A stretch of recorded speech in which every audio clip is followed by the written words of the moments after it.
Okay, I'll try uploading this video again, um, or recording this video for upload again.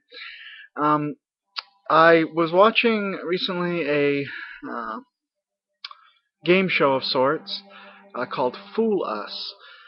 Fool Us, the us in Fool Us would be Penn and Teller, and in order to fool them, you have to perform some sort of magic trick, which they do not know how you did it.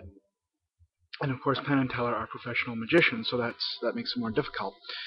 Um, well, in one episode that I was watching recently, a magician by the name of Mark Shortland uh, did a trick where you take he had 6 envelopes and 5 cell phones, and he had the host of the show um,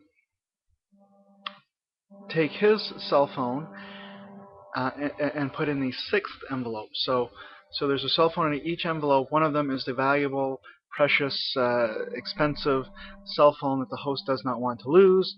The other 5 are crappy ones. It doesn't matter if they're destroyed. They're just props for the trick. So the envelopes are assigned numbers 1 through 6. And then the host proceeds to take a die, which was the singular for dice, a die provided by Mark Shortland, and he rolls the die, and whatever number comes up, that envelope is crushed with a sledgehammer. And you keep doing that until there's only 1 envelope left. Surprise, surprise, the host's cell phone was the only one that was not destroyed.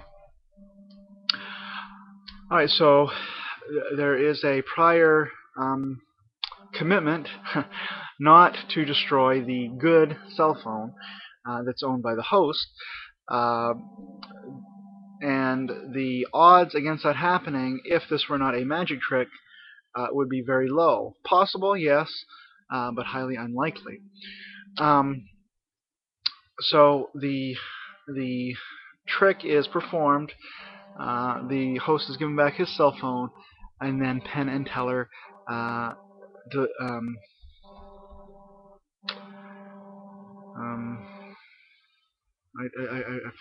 they confer with each other. I was trying to think of another word, which escapes me at the moment, but they confer with each other to decide how they would do that trick themselves, and how they think that Mark Shortland did it. Well, after their collaboration, they say to Mark, Penn asks Mark, can I see your die? And surprise, surprise, Mr. Shortland did not want to show them the die. Well, the die was, in fact, loaded, so that the number that the cell phone was in, the good cell phone owned by the host, that number would not come up when the die is rolled. Well, I found this very interesting because Penn and Teller have been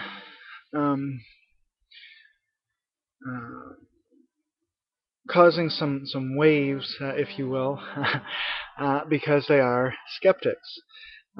They're skeptics of a lot of things,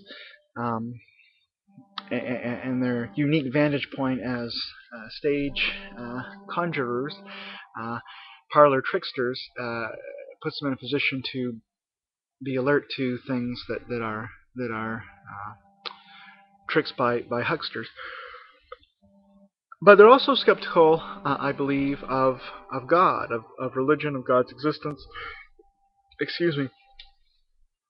And one of the arguments from philosophy, which they may or may not be familiar with, is the fine-tuning argument.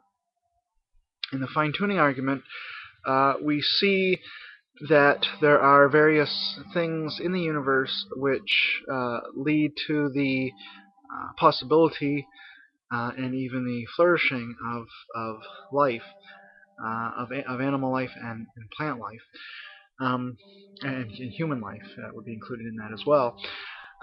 So I'm not sure if they know about this argument or not, about the fine-tuning or not. but they they are skeptical of God's existence.